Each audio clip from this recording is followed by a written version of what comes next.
I am telling a small story today. A boy, a small boy, every day was going to the school. The school of the teacher writing a letter to his parents. Your children was not reading and he was not sitting down constantly. ಅರ್ಥ ಆಗ್ತಿದೆಯಾ? ಒಂದು ಊರಲ್ಲಿ ಒಬ್ಬ ಹುಡುಗ ಇದ್ದ. ಆ ಹುಡುಗ every day ಪ್ರತಿದಿನ ಶಾಲೆಗೆ ಹೋಗ್ತಾ ಇದ್ದ, ಬರ್ತಾ ಇದ್ದ. ನೀವು ಹೇಗೆ ಶಾಲೆಗೆ ಬರ್ತಿರೋ ಹೇಗೆ ಹೋಗ್ತಿರೋ ಅದೇ ಥರ. ಸೊ ಒಂದಿನ ಆ ಸ್ಕೂಲಿನ ಟೀಚರು ಒಂದು ಪತ್ರವನ್ನು ಬರ್ತಾ ಇದ್ರು. ನಿನ್ನ ಈ ಪತ್ರವನ್ನು ತಗೊಂಡೋಗಿ ನಿಮ್ಮ ಪೇರೆಂಟ್ಸ್ಗೆ ಕೊಡಪ್ಪ, ನಿಮ್ಮ ತಂದೆ ತಾಯಿಗೆ ತೋರಿಸು ಅಂತೇಳಿ ಪತ್ರವನ್ನು ಬಂದು ಕಳಿಸ್ತಾರೆ.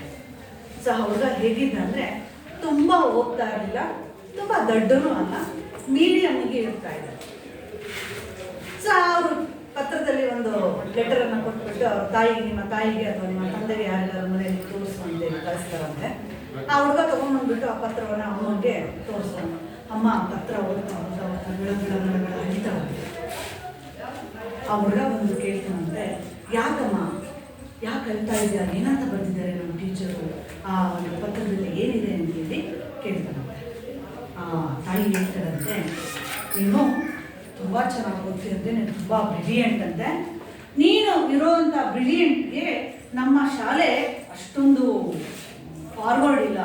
ನಿಮ್ಮ ಮಗನ ಹಂತಕ್ಕೆ, ನಿಮ್ಮ ಮಗನ ಮಟ್ಟಕ್ಕೆ ಪಾಠ ಮಾಡುವಂಥ ಟೀಚರ್ಸು ಈ ಶಾಲೆಯಲ್ಲಿ ಇಲ್ಲ ಅಂತೇಳಿ ನಿಮ್ಮ ಮಗುವನ್ನು ಬೇರೆ ಶಾಲೆಗೆ ಅಥವಾ ನೀವು ಸೇರಿಸಿ ಅಥವಾ ನಿಮ್ಮ ಮನೆಯಲ್ಲೇ ಇಟ್ಕೊಳ್ಳಿ ನಿಮ್ಮ ಮಗನನ್ನು ಅಂತೇಳಿ ಬರ್ಕಳಿಸಿದ್ದಾರೆ ಮನೆಯಲ್ಲಿ ಹೇಳ್ತಾ ಇರ್ತಾರೆ.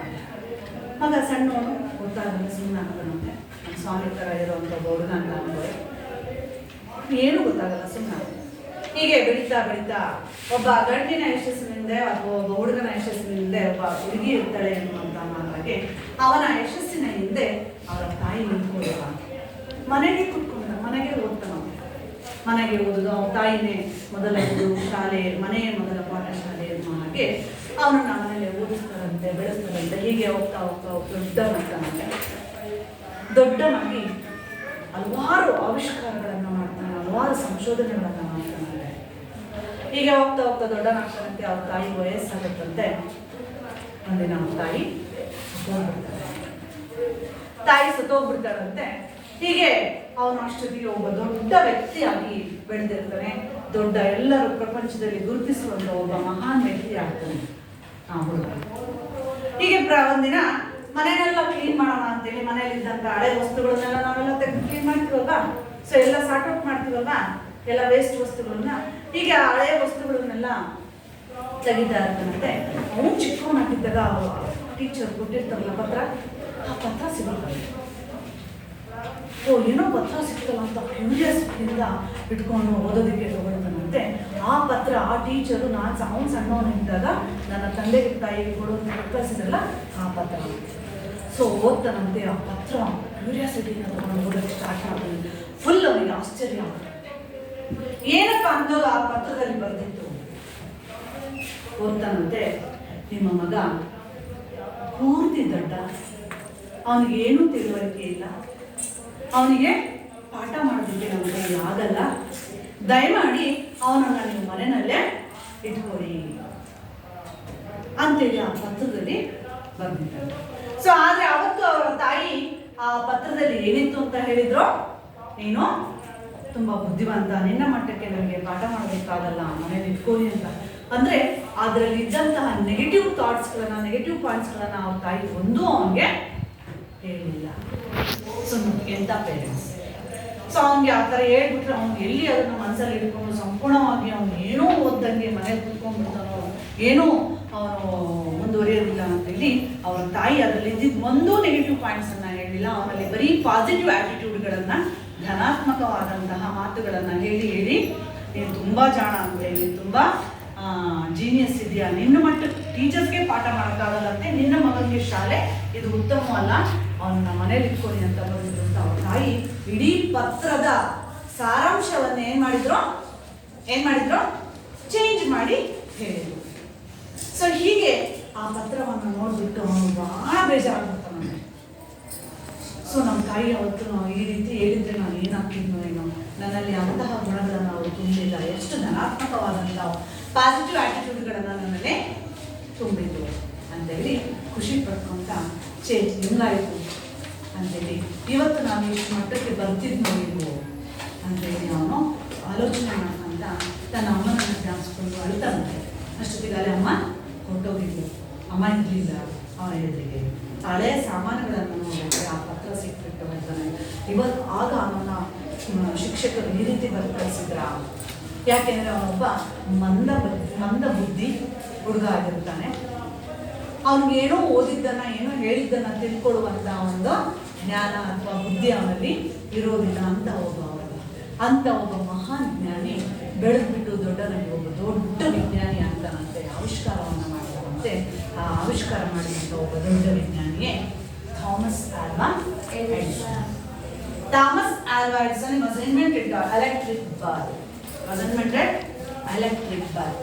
ನೋಡಿ ನಾವು ಅದೇ ಲೈಟ್ ಬಲ್ಬ್ ಕೆಳಗೆ ನಾವು ಲೈಟ್ ಆನ್ ಮಾಡ್ಕೊಂಡಿದ್ದೀವಿ ಅಂತಂದ್ರೆ ಅಂತಹ ಇಡೀ ಪ್ರಪಂಚಕ್ಕೆ ಕತ್ತಲನ್ನು ಹೋಗಲಾಡಿಸಿದಂಥ ಒಬ್ಬ ಬಲ್ಬನ್ನು ಕಂಡಿಡಿದಂಥ, ಎಲೆಕ್ಟ್ರಿಕ್ ಬಲ್ಬನ್ನು ಕಂಡಿಡಿದಂಥ ಅದೇ ಮಂದ ಬುದ್ಧಿಯ ಒಬ್ಬ ಹುಡುಗ ಯಾರು? ಥಾಮಸ್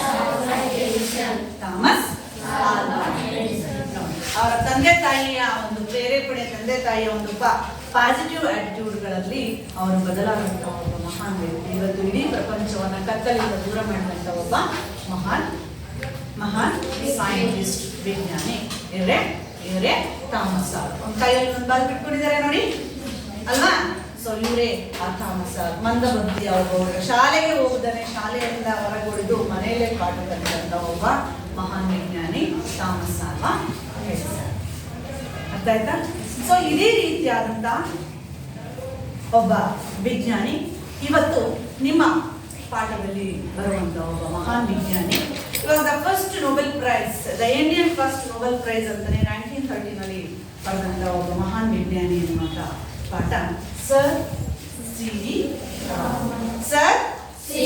ರಾಮನ್ ಎನ್ನುವಂಥವರು ನಿಮ್ಮ ಒಂದು ಪಾಠದಲ್ಲಿ ಅಂತಹ ಮಹಾನ್ ವಿಜ್ಞಾನಿ, ವಾಸ್ ದ ಸೈಂಟಿಸ್ಟ್. ಇವರೇ ಯಾರೋ? ಸರ್ ಸಿ ವಿ ರಾಮನ್.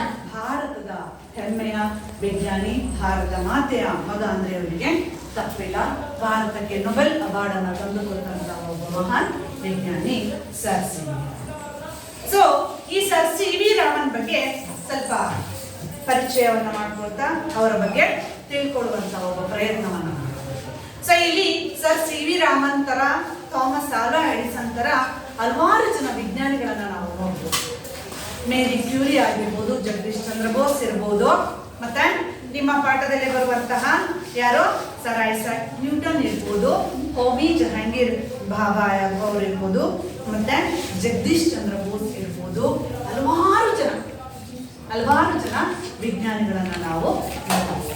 ಸೊ ಹಲವಾರು ಒಂದು ಇನ್ವೆಂಟನ್ನ, ಸಂಶೋಧನೆಯನ್ನ ನಾವು ಮಾಡಿರುವಂತಹ ಹಲವಾರು ಜನ ವಿಜ್ಞಾನಿಗಳು ಇದ್ದಾರೆ. ಅದರಲ್ಲಿ ನಿಮ್ಮ ಪಾಠದಲ್ಲಿ ಬರುವಂತಹ ಒಬ್ಬ ಮಹಾನ್ ವಿಜ್ಞಾನಿ, ಒಬ್ಬ ಭಾರತೀಯ, is the proud of our Indian, ಒಬ್ಬ ಭಾರತದ ಒಂದು ವಿಜ್ಞಾನಿ ಅಂತಲೇ ಹೇಳ್ಬೋದು, ಸರ್ ಸಿ ವಿ ರಾಮನ್. ಅವ್ರ ಬಗ್ಗೆ ತಿಳ್ಕೊಳ್ಳೋಣ.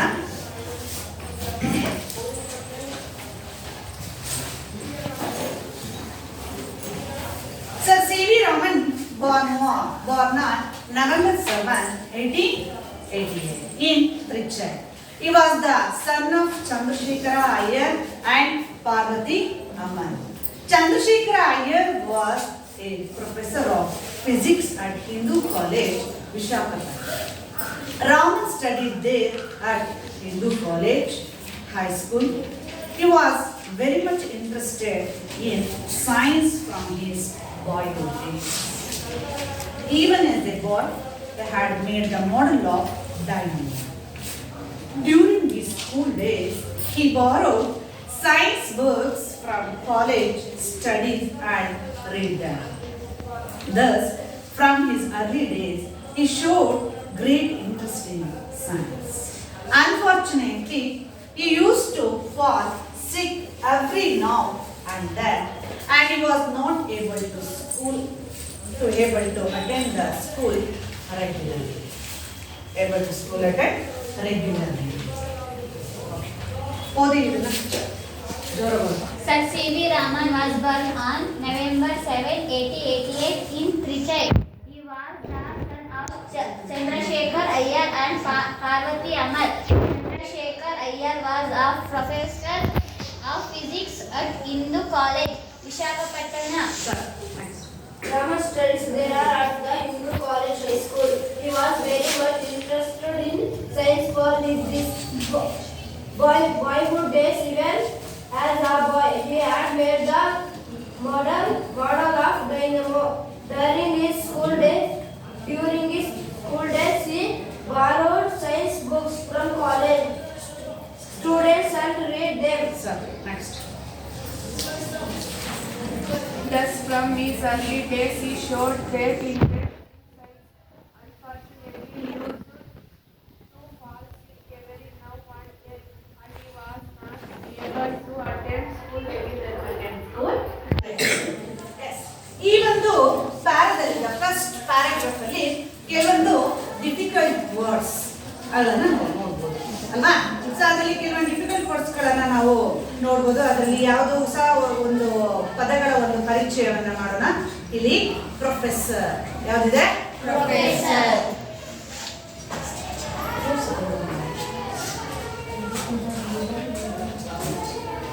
ಏನಿದು? Professor. ಪ್ರೊಫೆಸರ್ ಅಂದ್ರೆ ಪ್ರಾಧ್ಯಾಪಕ. ಸೊ ಇಲ್ಲಿ ಹಲವಾರು ಪದಗಳನ್ನ ನಾವು ನೋಡ್ಬೋದು. ಕೆಲವೊಂದು ಡಿಫಿಕಲ್ಟ್ ವರ್ಡ್ಸ್ಗಳನ್ನ. ಸೊ ಆ ವರ್ಡ್ಸ್ಗಳ ಒಂದು ಪದಗಳ ಪರಿಚಯವನ್ನ ಮಾಡ್ಕೊಳ್ಳಿ. ನೀವೇ ಅದನ್ನ ಬಂದ್ಬಿಟ್ಟು ಹೇಳ್ಬಿಟ್ಟು ಅದನ್ನ ನೀವೇ ಬಂದು ಬ್ಲಾಕ್ ಬೋರ್ಡ್ ಮೇಲೆ ಬಂದ್ಬಿಟ್ಟು ಅದರ ಅರ್ಥವನ್ನ ಬರೀರಿ. ಏನು ಪ್ರೊಫೆಸರ್ ಅಂದ್ರೆ? ಪ್ರಾಧ್ಯಾಪಕರು. ಏನೋ? ಪ್ರಾಧ್ಯಾಪಕರು. ಲೆಕ್ಚರರ್ ಅಂತ ನಾವು ಕರಿತೀವಲ್ವಾ. ಸೊ ಕಾಲೇಜಿನಲ್ಲಿ ಪಾಠ ಮಾಡ್ತಾ ಪ್ರಾಧ್ಯಾಪಕರು. ಹಾಗೆ ನೆಕ್ಸ್ಟ್ ಇನ್ನು ಯಾವ ಪದ ಇದೆ?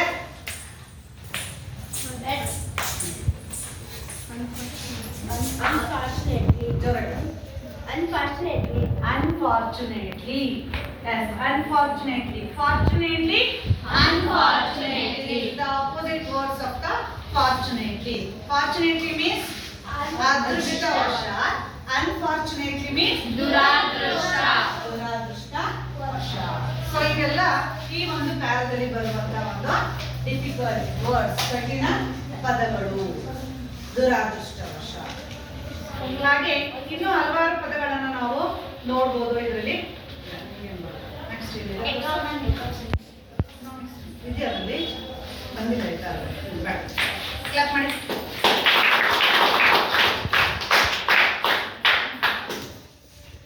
ಸೊ ರಾಮನ್ ಅವರ ಒಂದು ಅರ್ಲಿ ಲೈಫ್ ಹೇಗಿತ್ತು, ಎಲ್ಲಿ ಹುಟ್ಟಿ ಎಲ್ಲಿ ಬೆಳೆದ್ರು, ಅವರ ತಂದೆ ತಾಯಿಗಳ ಒಂದು ಪರಿಚಯವನ್ನು ನಾವು ಈ ಒಂದು ಪಾಠದಲ್ಲಿ ಈ ಒಂದು ಪ್ಯಾರದಲ್ಲಿ ಮಾಡ್ಕೊಳ್ಳೋಣ.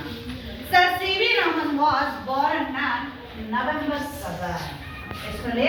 November 7, 1988.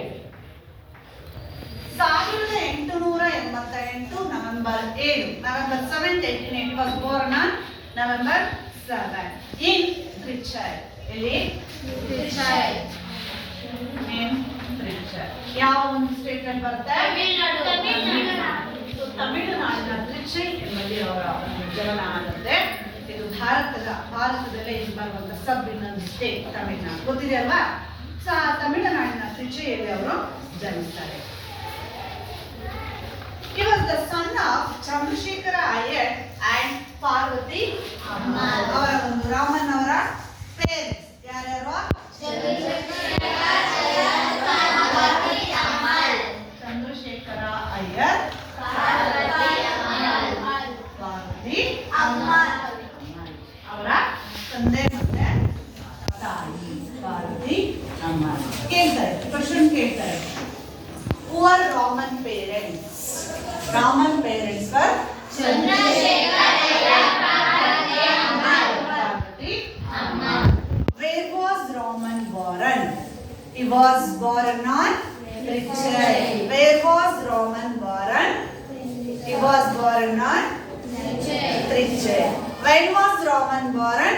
November 7, 1888 ನವೆಂಬರ್ 8 ತ್ರಿಚೇನಲ್ಲಿ ಚಂದ್ರಶೇಖರ ಅಯ್ಯರ್ ಅಂಡ್ ಪಾರ್ವತಿ ಅಮಲ್ ಅವರ ಮಗನಾಗಿ ಜನಿಸ್ತಾರೆ.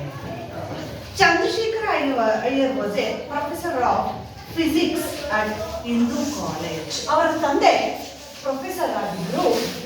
ಆ ತಮಿಳುನಾಡಿನಲ್ಲಿ ವಿಶಾಖಪಟ್ಟಣದಲ್ಲಿ ಯಾವ ಒಂದು ವಿಷಯದ ಫಿಸಿಕ್ಸ್. ಫಿಸಿಕ್ಸ್ ಮೀನ್ಸ್ ಭೌತಶಾಸ್ತ್ರ.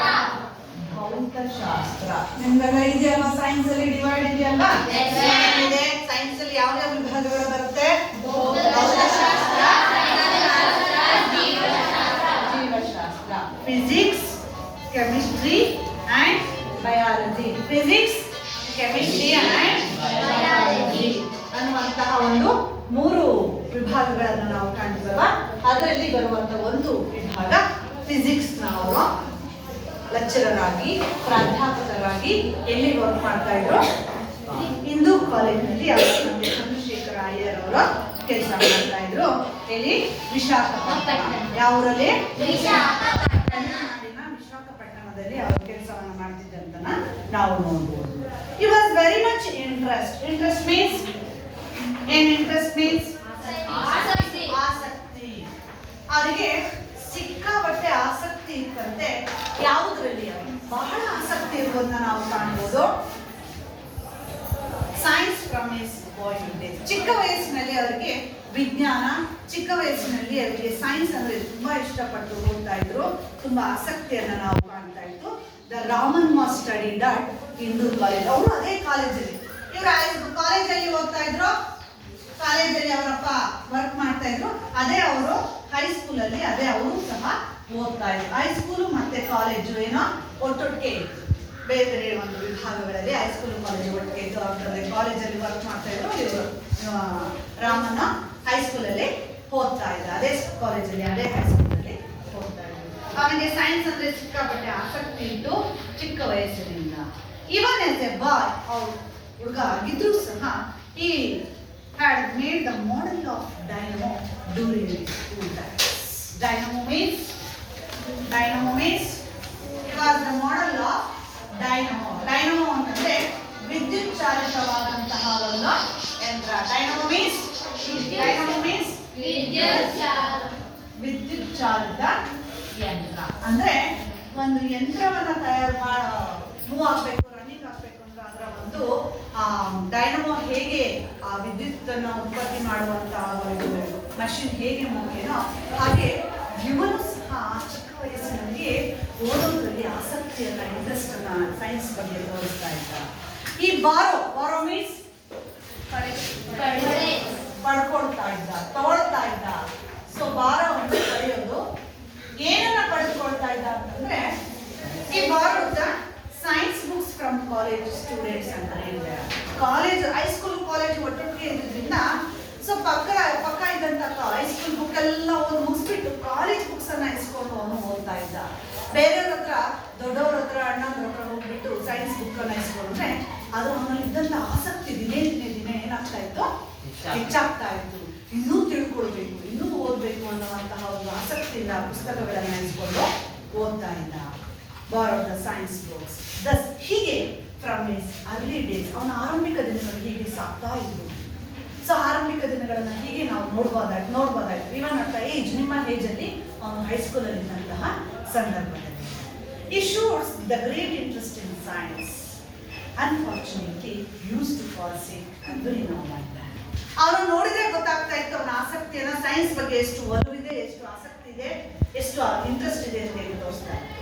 But unfortunately, opposite word. ಎಂತಹ ವರ್ಡ್ ಇದು? Fortunate, unfortunate. This is a suffix or prefix? Prefix word or suffix word?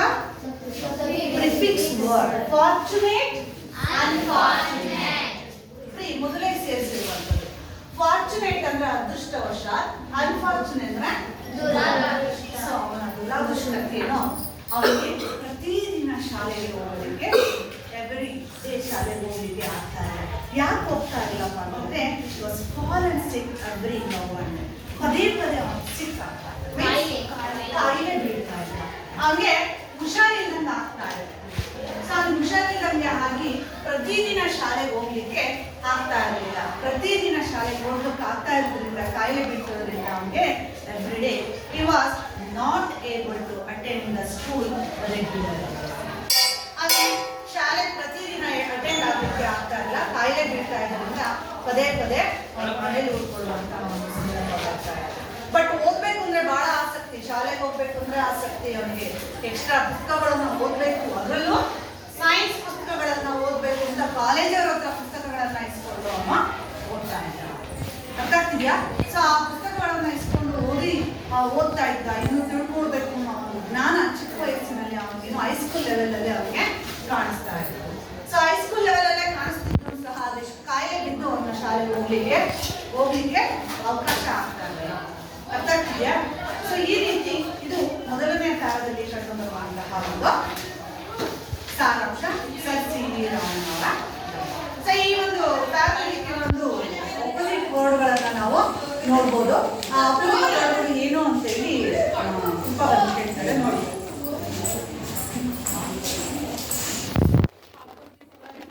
Fortunately, unfortunately, able, unable, regularly, irregularly, now, then, happy, unhappy, boy, girl, before, after, difficulty, easy, borrow, lend, old, young, outside, inside, less, more.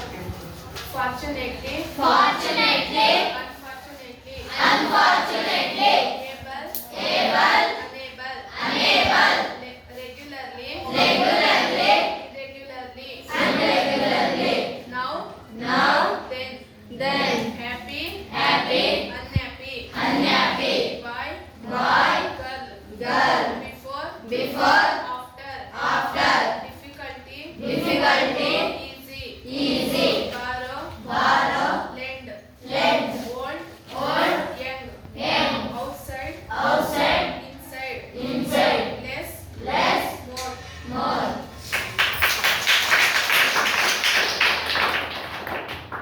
ಒಂದು small video ಇದೆ, ತೋರಿಸ್ತೀನಿ.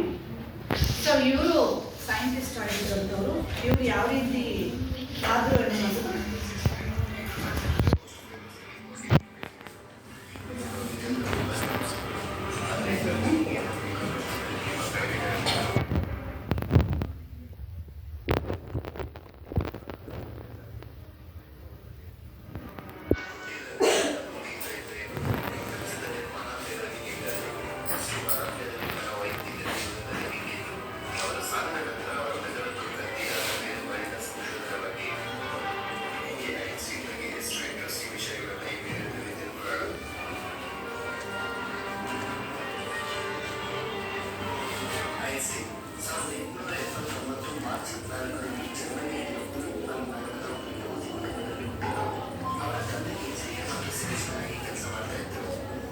ಕೇಳಿಸ್ತಿಲ್ಲ.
ಇವ್ರ ಬಗ್ಗೆ hack ತೋರಿಸಿದ್ನಪ್ಪ ಅಂದರೆ this is also physics. ಇವರು ಒಬ್ಬ ಮಂದಬುದ್ಧಿಯ ಒಬ್ಬ ವ್ಯಕ್ತಿಯಾಗಿ ಶಾಲೆಯಲ್ಲಿ ಇದ್ದು ಆಮೇಲೆ ಬರ್ತಾ ಬರ್ತಾ ಅವನಿಗೆ ಹೇಗೆ ಬದಲಾದ್ರು, ಯಾವ ರೀತಿಯಾಗಿ ಅವರುಗಳು ಮುಂದೆ ಒಬ್ಬ ದೊಡ್ಡ ವ್ಯಕ್ತಿಯಾಗಿ ಬೆಳೆದಿರ್ತಾರೆ ಎನ್ನುವಂಥದ್ದು. ಆಮೇಲೆ ಹೇಗೆ ಆ ಫಿಸಿಕ್ಸ್ ಅಲ್ಲಿ ಅವರು ಪ್ರೊಫೆಸರ್ ಆಗಿ ಮುಂದುವರೆದು ಮುಂದೆ ಅವರ ಜೀವನವನ್ನು ಒಬ್ಬ ಸೈಂಟಿಸ್ಟ್ ಆಗಿ ಅವರು ಮುಗಿಸ್ಕೊಂಡ್ರು ಎನ್ನುವಂಥದ್ದು. ಒಬ್ಬ ಯಾರೋ ಐನ್ಸ್ಟೀನ್ ಒಬ್ಬ ವಿಜ್ಞಾನಿಯಾಗಿ ಇರುವಂಥದ್ದು ನಮ್ಮ ಸರ್ ಸಿ ವಿ ರಾಮನ್ ಅವರು ಒಬ್ಬ ದೊಡ್ಡ ವಿಜ್ಞಾನಿ ಆಗ್ತಾರೆ. ಅರ್ಥ ಆಗ್ತಿದೆಯಲ್ವಾ? ಸೊ ಹೀಗೆ ಸರ್ ಸಿ ವಿ ರಾಮನ್ ಅವರು ತಮ್ಮ ಒಂದು ಚೈಲ್ಡ್ಹುಡ್ ಬಾಯ್ ಡೇಸ್ಗಳನ್ನ ಆರಂಭಿಕ ಒಂದು ಜೀವನವನ್ನು ಆರಂಭಿಸ್ತಾರೆ ಅನ್ನುವಂಥದ್ದು ನಾವು ಮೊದಲನೇ ಪ್ಯಾರದಲ್ಲಿ ನೋಡಿದ್ವಿ ಅಲ್ಲ. ಸೊ ಇದರಲ್ಲಿ ಕೆಲವೊಂದು ಪ್ರಶ್ನೆಗಳು ಬರ್ತವೆ ನೋಡಿ, ಅವರು ಕೆಲವೊಂದು ಕ್ವಶನ್ಗಳನ್ನ ಹೇಳ್ತಾನೆ. Question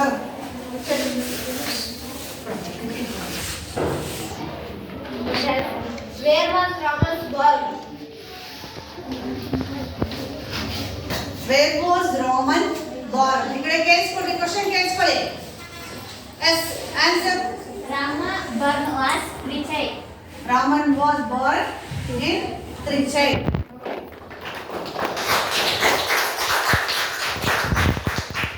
When was Raman born? November 8, 1888. Raman was born. November 7, 1888. The Raman was born on November 7, 1888. Okay. Next. Who were Raman's parents? Who were Raman's parents? Chandrasekhar Iyer, Parvati Ammal.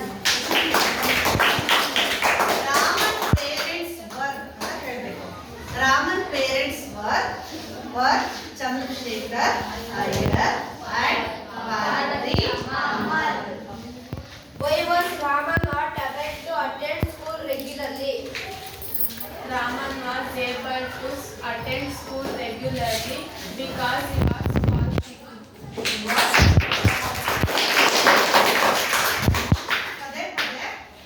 ಪದೇ ಕಾಯಿಲೆ ಬೀಳ್ತಾದ್ರಿಂದ he was not able to the school regularly. ಪ್ರತಿದಿನ ಶಾಲೆಗೆ ಹೋಗ್ಲಿಕ್ಕೆ ಆಗ್ತಾ ಇರಲಿಲ್ಲ. ಅದಕ್ಕೆ unfortunately ದುರಾದೃಷ್ಟವಶಾತ್ ಅಂತ ಅಲ್ಲಿ ವರ್ಡ್ ಅನ್ನ ಯೂಸ್ ಮಾಡಿದ್ರು.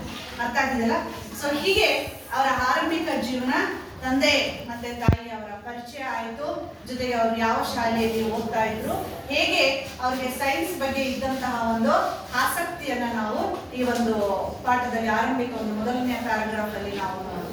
ಸೊ ಈ ಕ್ವಶನ್ ಅನ್ನ ಹೇಳಿದಂತ ನಿಮ್ಮ ಸ್ನೇಹಿತನಾದಂತ ಚೇತನ್ಗೆ ಕ್ಲಾಪ್.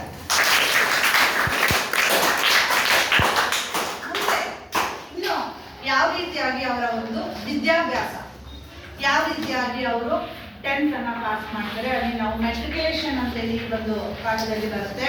ಆಮೇಲೆ ಇಂಟರ್ಮೀಡಿಯೇಟ್ PUC ಪರೀಕ್ಷೆನ ಎಲ್ಲಿ ಮಾಡ್ತಾರೆ, degree BA MA bachelor of arts ಮತ್ತೆ ಮಾಸ್ಟರ್ ಡಿಗ್ರಿಯನ್ನ ಎಲ್ಲಿ ಮಾಡ್ತಾರೆ, ಯಾವ ರೀತಿಯಾಗಿ ಅವರು ಸಂಶೋಧನೆಯನ್ನ ಮಾಡಿಬಿಟ್ಟು ಫಿಸಿಕ್ಸ್ ಅಲ್ಲಿ ಯಾವ ರೀತಿಯಾಗಿ ಅವರು ಆವಿಷ್ಕಾರವನ್ನ ಮಾಡ್ತಾರೆ, ರಾಮನ್ ಎಫೆಕ್ಟ್ಸ್ ಅನ್ನುವಂತ ಒಂದು ಆವಿಷ್ಕಾರಕ್ಕೆ ಹೆಸರನ್ನ ಇಡ್ತಾರೆ. ಅದನ್ನ ನಾವು ಮುಂದಿನ ತರಗತಿಯಲ್ಲಿ ನೋಡ್ಕೊಳ್ಳೋಣ. Okay, thank you.